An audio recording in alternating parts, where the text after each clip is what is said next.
السلام عليكم، ازيكم يا حبايبي؟ عاملين ايه؟ يا رب دايما تكونوا في احسن حال. النهارده بقى هنعمل الوجبه بتاعتنا من غير فراخ ومن غير لحمه، مش هندخل فيها اللحوم خالص. طبعا عدى شهر رمضان كله لحوم، والعيد والست ايام البيض كله لحوم. كل سنه وانتم طيبين يا رب وبالف صحه وسلامه.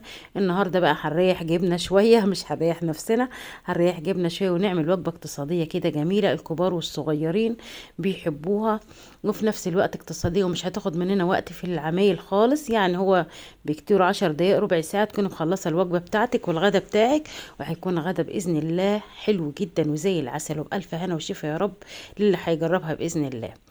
معايا ايه بقى؟ جبت الطماطم الاول كده نعمل المقبلات بتاعتنا. جبت 4 5 طماطميات كده زي ما انت عايزه تعمليها، هنعملها بالدقه. معايا فصين توم كده هرستهم كويس، ومعايا شويه فلفل كده محترمين اخضر حامي على بارد. فرمتهم بالسكينه كده، لا مش عايزه افرمهم في الهون ولا افرمهم في الكبه، انا عايزاه قطع كده بس قطع صغيره متوسطه كده، ولا صغيره ولا كبيره. ومعايا كده عودين بقدونس وعودين شبت وايه، وقطعت فرمت الكلام ده كله مع بعض، وهحطه على التوم واقلبه ببعض زي ما انتم شايفين معايا كده. هتبله بايه بقى؟ معايا يعني معلقه صغيره كده، معلقه صغيره كمون، معلقه صغيره ملح، معلقه صغيره فلفل اسود، ونص ليمونه، ومعلقتين خل، ومعلقتين زيت زيتون. واحط الكلام ده كله على بعض واقلبه في بعض كده. ومعايا الطماطميه طبعا بتاعتي قطعتها 4 ارباع بس ما خلصتهاش من بعضها، وهبتدي احشيها بالكلام اللي انا عملته ده كله والتتبيله الجميله اللي انا عملتها دي كلها. جربي بقى الكزبره والشبت في الدقه بتاعتي ديت، وهتعمليه بقى في البتنجان، تعملي نفس الدقه دي في البتنجان المخلل، تعمليه في الطماطم، يعني في اغلبيه المخللات عندك هتعتمديها وتبقى حلوه جدا جدا. الفلفل الاخضر ده بقى احنا بنحبه ناكله اخضر كده مع الماء مع الاكل كده. حطيت قرنين، وبقيت الدقه بتاعتي بقى الميه بتاعتها خساره بقى رشيتها على الطماطم بالفلفل كده عشان تشرب منها، وعشان كده انا عملتها قبل ما اعمل الوجبه بتاعتي عشان تشرب من التتبيله بتاعتي والدقه بتاعتي وتبقى جميله جدا. هنعمل ايه جنب الوجبه الاساسيه بتاعتي كمان؟ انا جبت ايه، بطاطسيتين كده كبار وقشرتهم، وبالقطاعه بتاعت المخلل زي ما انتم شايفين معايا كده. وهقطع البطاطس اصابع عشان تجذب الولاد وتبقى شكلها حلو وجديد، يعني تبقى حاجه جديده كده ولادنا يحبوها. هقطعها بقى تقطيعه ايه، رفيعه يعني متوسطه كده، ولا قطعتها رفيعه ولا قطعتها تخينه. ولو لقيت واحده تخينه ولا حاجه ممكن اقسمها بالايه، بالقطاعه بتاعتي. القطاعه بتاعتي دي بتشكل البطاطس بشكل حلو جدا، ولو حمرتيها ولادك ان شاء الله يحبوها وتبقى جذابة كده وشكلها حلو في التقديم. هقطع الكمية بتاعتي كلها كده، شايفين الأصابع عاملة ازاي، متوسطة ولا تخينة ولا رفيعة، وفي نفس الوقت شكلها حلو معايا جدا. هحطها في بولة كده. وانا عملت البطاطس، لا اول ما عملتها كده ليه؟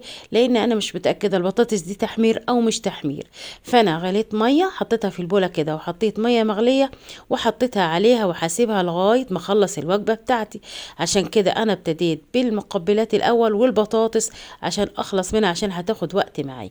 يلا بقى للوجبة الأساسية بتاعتنا والجبارة اللي محدش بيختلف عليها، حلوة جدا. هنعمل ايه؟ هنعمل الكشري الاسكندراني.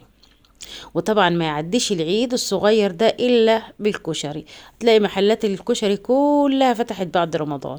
فاحنا بنعمل ايه، الكشري الاسكندراني ده بطريقه حلوه جدا النهارده. هيبقى الرز بتاعه مفلفل كده، ولا مفيش بقى الكلام ده، مفيش ان العدس يلزق في الرز والكلام ده كله، لا مفيش النهارده. هنعمل ايه بقى؟ جبنا البصل بتاعي كميه زيت محترمه كده، وقطعت بصلتين كده جوليان كده رفيع، وحطيت عليهم شويه دقيق وشويه نشا، وبعدين نفضتهم منهم وحطيتهم في الزيت، وخليتهم خدوا اللون الذهبي الجميل ده. وبعد كده شلتهم من الزيت. عملت ايه؟ خدت الزيت بتاعي ده اللي انا حمرت فيه البصل، وحطيت حلة على النار كده، وسبتهم ايه يسخنوا على النار حوالي قد ايه، حوالي ربع معلقة بس، ربع كوباية بس زيت، عشان يبقى برضو الزيت بتاعي معقول على حسب كمية الرز. انا حطيت بس كوباية رز وهحط نص كوباية عدس. انت هتكتري عن كده، كتري الزيت بتاعك عشان تبقى المادة الدهنية كتيرة شوية، يبقى الرز مفرفر بتاعي. بعدين ايه، قلبت الرز كويس جدا كده، اغلفه كويس جدا بالماده الدهنيه اللي انا حطيتها.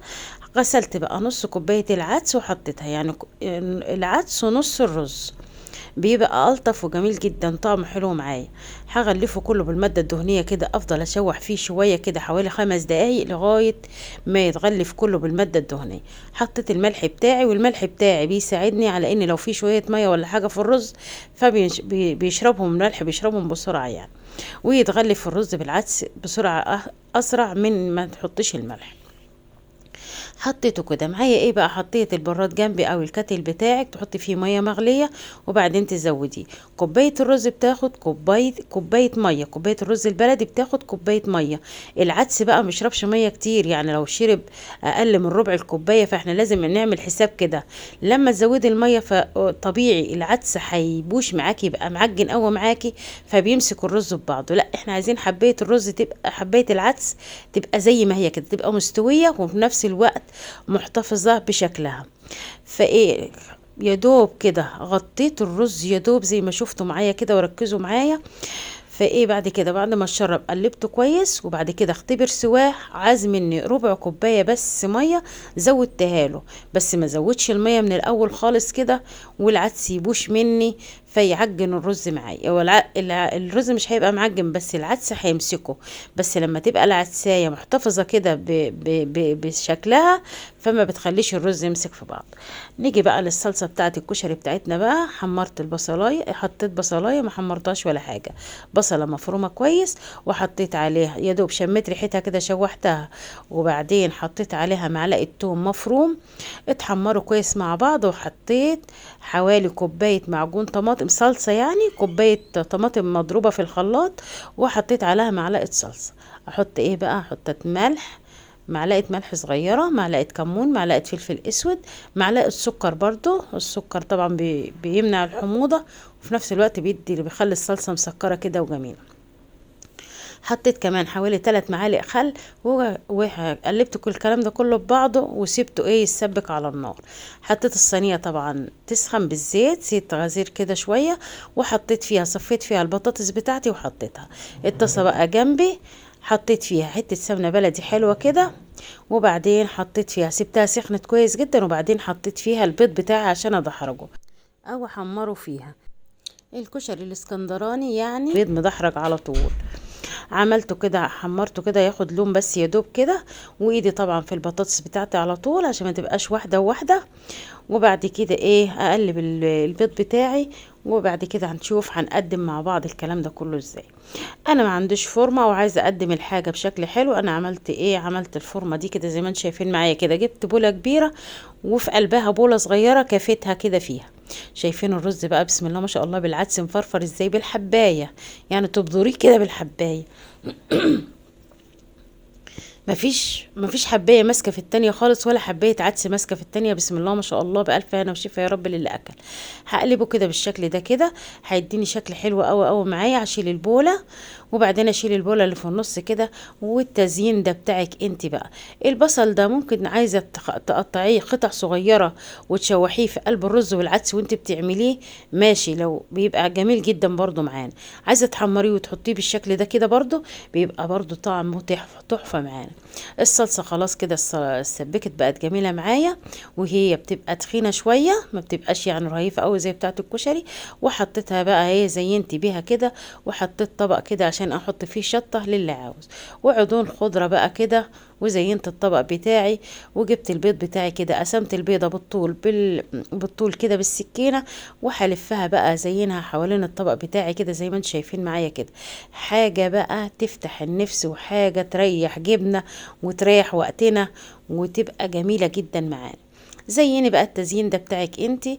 طبعا شفتوا معايا بقى، حمرت البطاطس وطماطم بقى مخلله، والمخلل الليمون بتاعي اللي انا معصفراه معاكم، وكمان الصلصة. وكانت وجبة بسم الله ما شاء الله، بألف هنا وشفا يا رب للي أكل، وبألف هنا وشفا إن شاء الله للي هيجربها. ويا ريت لو عجبكم الفيديو بتاعي واستفدتوا منه، ما تنسونوش في اللايك والشير والاشتراك في القناة وتفعيل زر الجرس عشان يوصلكوا كل جديد وحصري.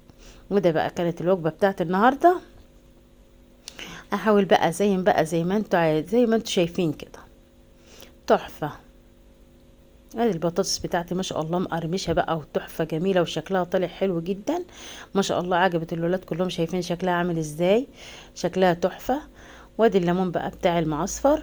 ودي كانت وجبتي النهاردة، والسلام عليكم ورحمة الله وبركاته.